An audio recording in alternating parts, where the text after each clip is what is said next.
Anchor really is the easiest way to make a podcast. Let me tell you why we use it for the morning mantra. It's free.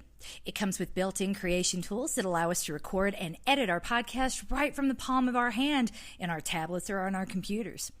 Anchor distributes the podcast for us so that it can be heard on Spotify, Apple Podcasts, Stitcher, and many more. It's everything you need to make a podcast in one place. No fancy studios or training required, just your unique voice. Did I mention it's free? 'Cause it is. Download the free Anchor app or go to anchor.fm to get started. I would like to thank my middle finger for always sticking up for me when I need it most. Hi, this is Coach MK, and this is the Morning Mantra. Hi, my name is MK Fleming. I'm a run coach based in Denver, Colorado. But this isn't a podcast about running exactly. Don't tell my clients, but we're never really talking about the running. When you know a craptastic event is coming, it helps to have a mantra to keep you centered and focused as you move through it. You don't have to be an athlete to be #coached and loved by Coach MK. And if you are here, then you are #winning at life. Today's mantra is, me next, me next.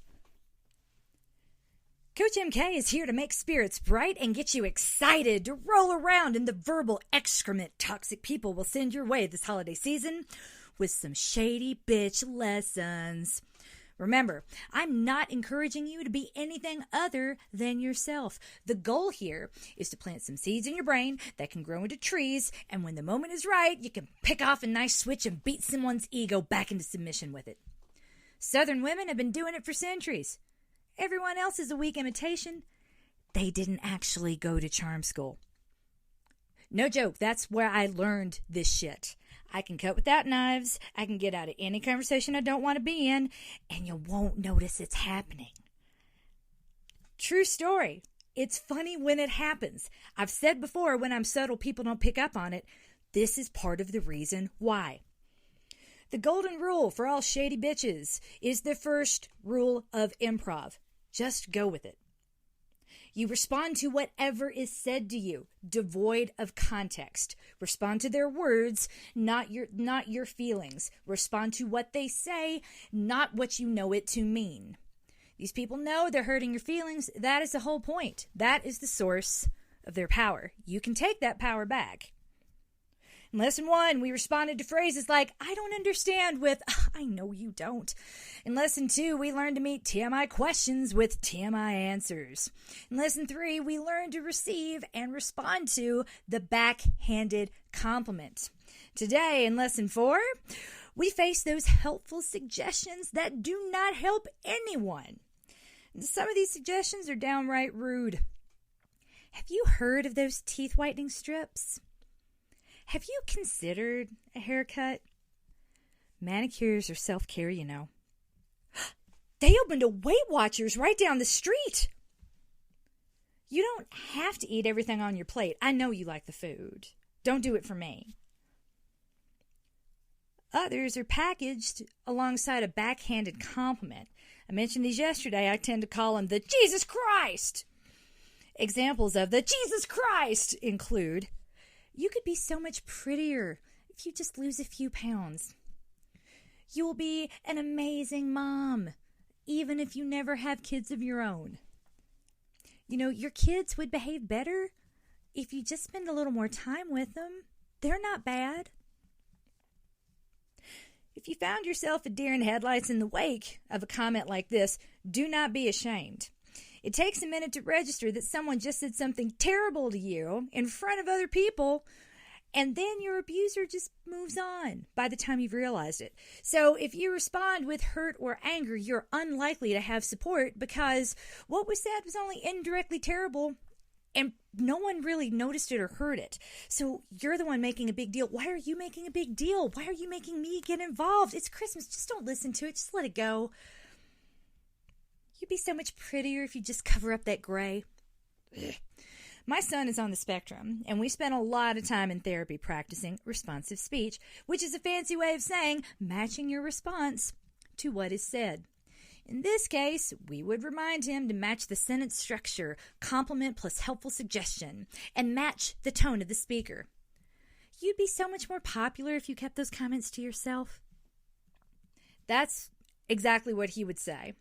And I know this because I've watched him do it. It was glorious. He has not been to term school, but I think we can all take a lesson from my kids' responsive speech therapy. Match the tone, match the structure, move on.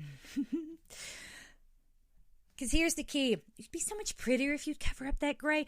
It isn't. It's said it's kind of it's usually spoken as a question. It's a little softer. It's not quite a whisper, but it's subtle. It's meant to be overlooked. Do not let that happen. When you respond, match the tone a little more softly. You'd be more popular if you kept those comments to yourself. And keep a smile on your face while you say it, because you're trying to invite the indignant response, the thing you know you can't say and get any backup for saying. You want them to say, "What? What did you just say to me?" Then you say a little too loudly, "I said thank you. I like your hair too." And continue to speak to them in that volume for the rest of the day. That's just you being kind. They don't need to remind you about their hearing loss. That's you being generous. Generous. This happens all the time. I can't tell you how many meals I've been to where one person will loudly speak to another and everyone knows what that means. Everyone knows this person said something terrible under their breath. Why in the world are you continuing to engage with that person after insulting them? Jesus Christ, everyone knows what's going on.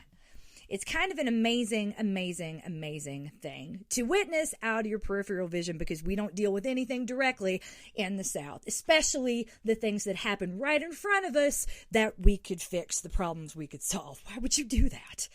My gosh.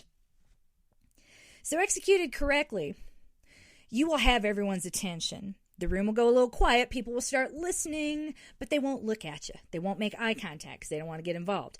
They know what's happening. They just don't care. They don't want to be sucked into it. So if they're not going to take your side, you have got to take your side. You got to play this game. You got to learn to lean in and enjoy the tennis. Don't hide from these people.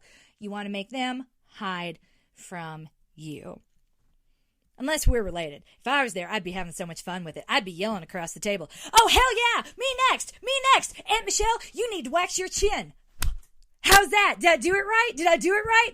Oh, I'm sorry. Let me try again. "Hey, Aunt Michelle, you got to wax your jowl." Woo! Was that better? Do you know what a jowl is? I'm sorry. See, I have too much fun with this. This is why I don't get invited anywhere for the holidays. I have to invite orphans to come hang out with us. If you are an orphan, meaning you have no family to go spend that particular holiday with, either you can't afford to go home or you don't have family nearby, reach out, let me know you are officially invited to break bread at our Friendsgiving table we will be hosting this year. Let us know. Email info@fitnessprotection.com. If you are not anywhere nearby in that moment when someone gives you a helpful suggestion that is not helpful at all, hear my voice in the back of your head saying, "Ooh, me next, me next." Remember, use that strategic whisper. Match what they said with something equally terrible, low enough that they can't quite hear it. What? Draw out that indignant what? And then make them regret ever saying anything to you. Because if you respond only in a yell, eventually they'll stop talking. And if they complain about it, they'll say, "Well, why are you still talking to her?" You have managed to win this interaction of verbal tennis because you are coached, you are loved, and if you can handle this moment like a shady bitch, you're going to be winning at life. You can't tell everyone to fuck off, but you don't have to take their shit either. No one has the right to ruin your holiday. And anyone who doesn't think that you're going to throw shade is making a big bet. They best stay out your way. You are coached, you are loved, and you are winning at life. And you are definitely winning at life if you subscribe to my Nuzzlenut newsletter, follow me on Facebook, or follow me on Instagram. Feel free to do all three.